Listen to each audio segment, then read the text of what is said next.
我係德育及公民教育組嘅黃建威老師，咁今日會負責咧講一個有關於理財教育嘅週會。咁咧，其實理財教育咧點解會對初中嘅同學都咁重要咧？咁因為理財教育咧，其實會影響我哋咧第時嘅生涯規劃啦，亦都會影響我哋人生嘅規劃嘅。咁咧，以下落嚟我將會講解下啦，點解理財教育對我哋嚟講係咁重要啦。咁首先啦，理財教育啦，學習到理財之後啦，你先至會規劃到自己有足夠嘅金錢去應付你嘅生活所需嘅。亦都懂得啦，我哋買嘢或者消費嘅時候一啲次序，點樣影響我哋咧嘅消費嘅模式。咁亦都定時可以檢視下自己嘅財政狀況啦，把多餘嘅錢咧儲起上嚟，以備不時之需嘅。咁有時可能不幸遇到一啲突發事件咧，我哋有個財政嘅應付咧都好重要嘅。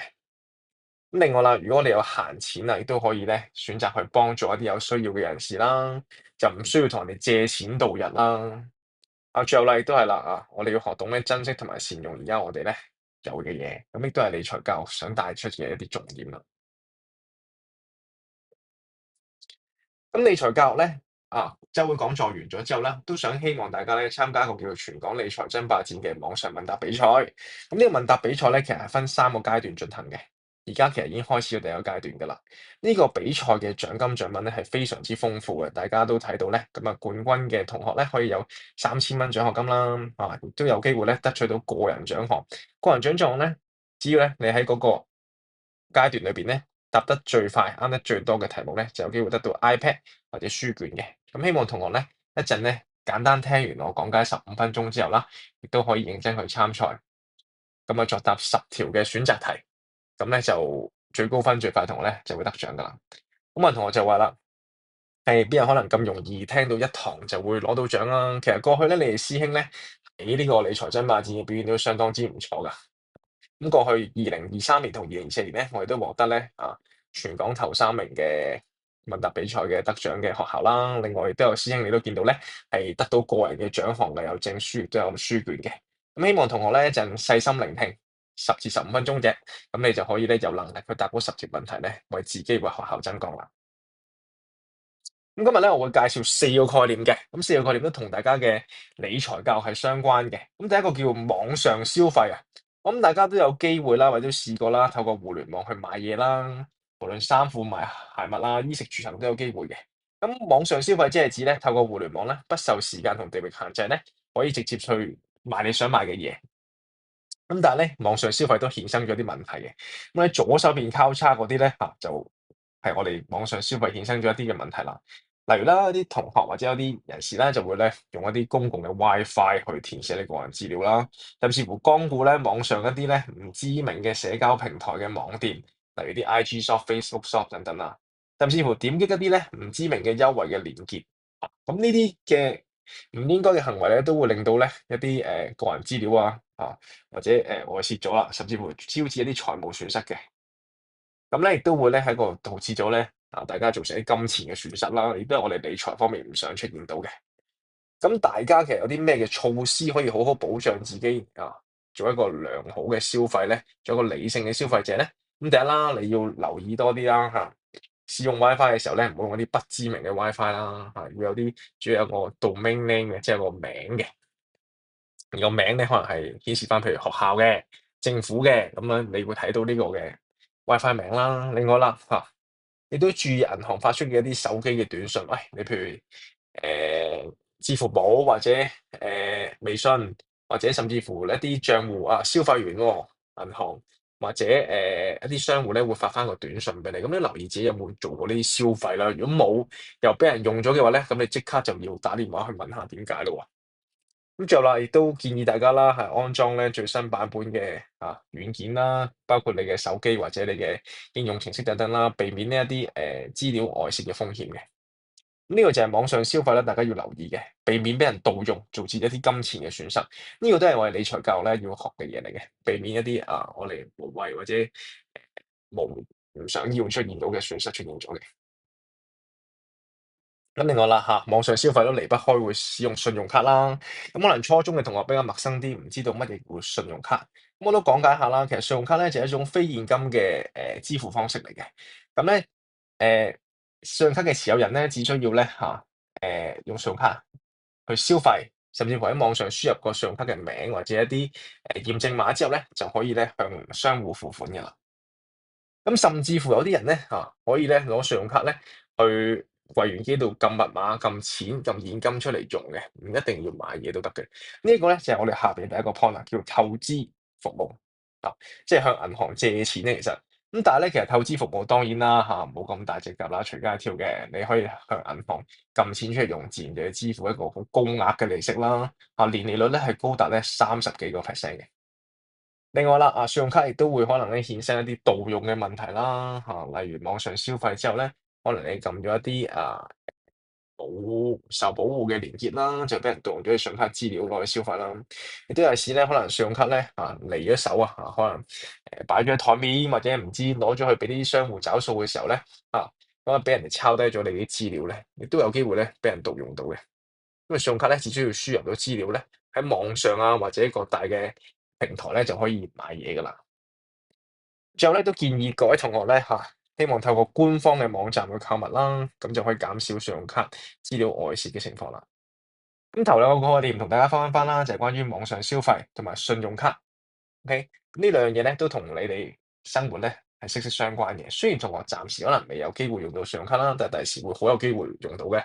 無論出嚟做嘢或者甚至乎開始讀大學已經可能有噶，咁都要注意啦，保障自己嘅信用卡嘅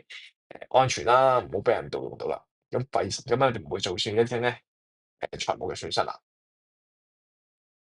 另外啦，喺借貸啦，我又想同大家講一個借貸嘅概念。咁同學都有經驗或者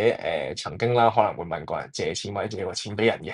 咁其實借貸咧就係即係指啦，放款人或者放債人啦，就將佢手頭上嘅錢咧暫時唔用住，借俾一啲叫做欠債人。咁咧，當然啦，你同學之間買嘢飲或者突然間冇帶銀包借錢，就可能佢唔會收你嘅利息啦。但係如果你向一啲金融機構借錢咧，佢係需要收翻你嘅本金同埋利息，作為佢延遲使用呢筆錢嘅補償嘅。咁其實借錢係咪一定係唔好嘅嘢咧？咁未必嘅。咁喺一啲情況之下咧，借錢其實係可以接受嘅。例如你第時想讀書、想進修，但係嗰個課程好貴喎，咁你未必負擔得起當刻。咁可能你會向政府嗰啲學生資助辦事處借錢啦，去修讀個課程，例如大學學位啲資助學位課程等等。咁讀完之後咧，你先慢慢還翻錢俾政府。咁呢個情況之下係可以許可你咁做嘅，亦都覺得係可以接受嘅。咁但係咧，借錢嘅時候啦，記住評估自己自身有冇一個還款能力啦，有冇計算好你個利息係多少啦，同埋有冇啲魔鬼細節喺裏邊一啲好苛刻嘅條款你都要睇清楚啦。咁千祈切記係唔好透過借貸咧去做一啲過度消費行為。嗱，而家可能時下啲年青人咧會借錢去旅行甚至乎買一啲名牌買最新型號嘅手機呢啲咧同我哋現時社會咧消費物欲嘅主義啦，或者你想尋求社會其他人認同，見到你用一啲名牌好似好威咁樣啦，好似炫耀咁等等啦，呢啲有關嘅。另外啦，一啲急速嘅生活節奏啦，可能因為你好想快啲享受到嗰個物品，或者快啲得到最新型號嘅手機，都會形成咧你去借貸去消費嘅話咧，咁呢啲亦都係咧係唔可以接受嘅，形成過度消費。咁所以咧，借貸呢一個 point 咧，大家要記住啦，借貸一定要有一個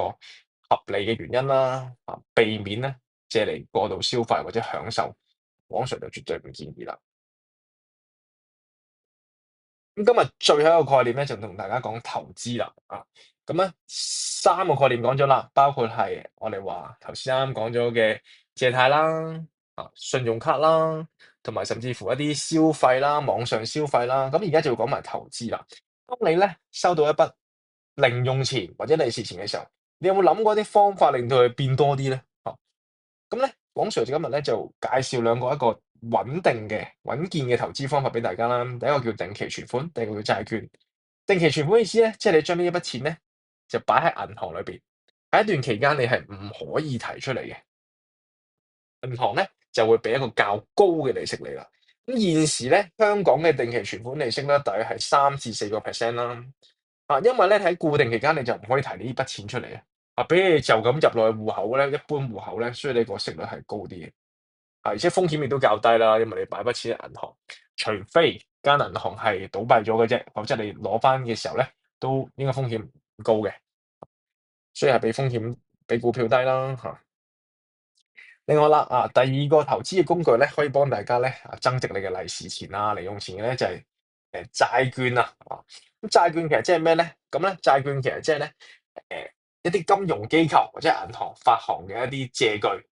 咁呢啲投資者可能就會買呢啲借據啦，咁佢就買佢債券啦，變相即係借錢俾一啲金融嘅機構或者銀行。咁呢個買完佢呢個債券嘅持有人之後咧，銀行或者金融機構就會定期發放一啲利息俾你㗎。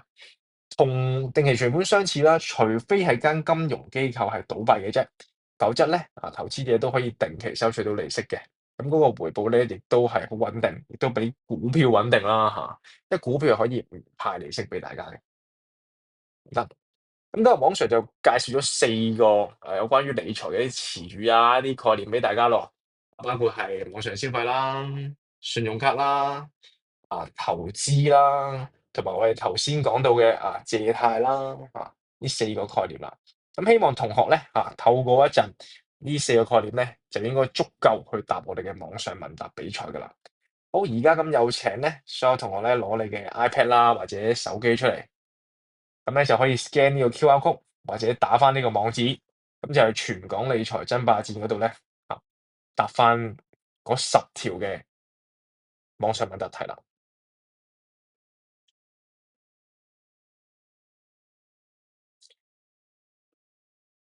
咁咧同學就選翻初中組啦，中一至中三啦，咁就登入嘅方法就係大家嘅教育城嘅帳戶啊，我諗大家都之前都登入過啦，OK，咁教育城嘅帳戶登入咗之後咧，咁咧就選翻初中組啦，咁好快咧就會跳咗去全港理財爭霸戰嗰個網上問答比賽嘅版面噶啦，咁跟住你就可以撳開始比賽，OK，咁就有10條嘅選擇題等住大家去作答。咁大家只要咧睇翻頭先網上介紹嘅嗰4個概念去答咧，應該咧就足夠可以應付到呢個理財爭霸戰嘅啦。咁答完之後咧，有勞同學咧都 cap 翻嗰個螢幕截圖，咁撳翻個帳戶嗰個人仔，跟住顯示翻自己個名出嚟嘅。答完之後呢個版面，咁就截閱翻個圖咧，upload 翻上去25號 March 嘅 MCE 理財教育局裏邊。咁今日嘅週會就係咁多啦，OK，咁唔該晒各位老師同同學。